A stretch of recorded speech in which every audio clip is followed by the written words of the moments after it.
quick tip for those suffering or who have been told that they have degenerative disc disease. So this is a label, it's a term, and it means nothing. There's no such thing as degenerative disc disease. If you look it up online, it'll tell you this is not a disease. Everybody has degenerating discs. It's part of getting older.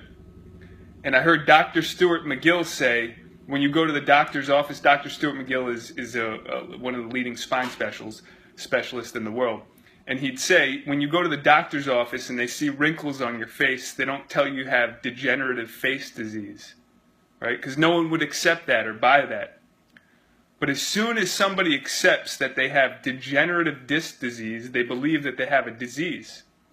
When the true cause of all degeneration is typically stress, diet, right? Are you getting the minerals? Are you intaking inflammatory foods, et cetera, et cetera? Like, are you gluten intolerant, but you eat gluten, which has an affinity for collagen, so it attacks the collagen and it wears down the joints faster, et cetera.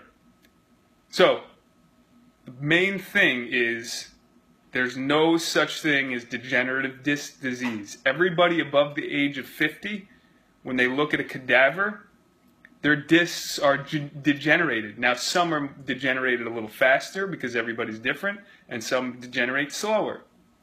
Now, if you're someone that the disc degenerates faster, then I would highly recommend, 1, looking at your diet, 2, looking at your stress level, 3, looking at your exercise activity level, let's say, right? How often are you moving?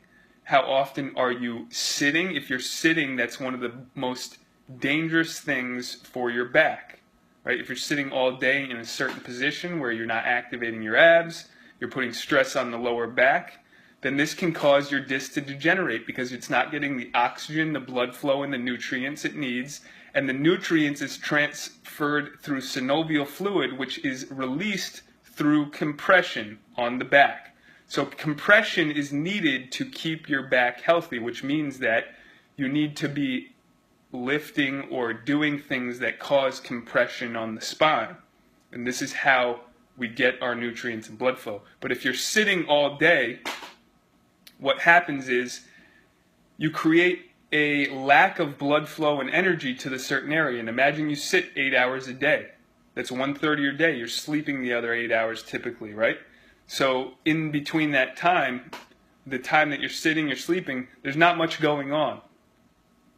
So activity level is very important.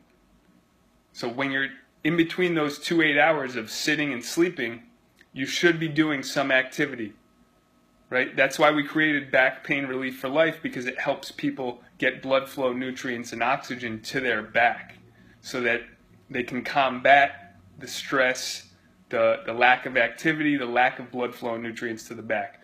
So there's no such thing as degenerative disc disease. Really, it comes down to you being your own best doctor with nutrients, stress level, activity level. And that's going to be the main 3 things that affect your back, right? So make sure you're focused on those areas, and you should see 90% of all back issues and degenerative issues go away if you're able to incorporate healthy lifestyle in nutrition, reducing stress, and activity level.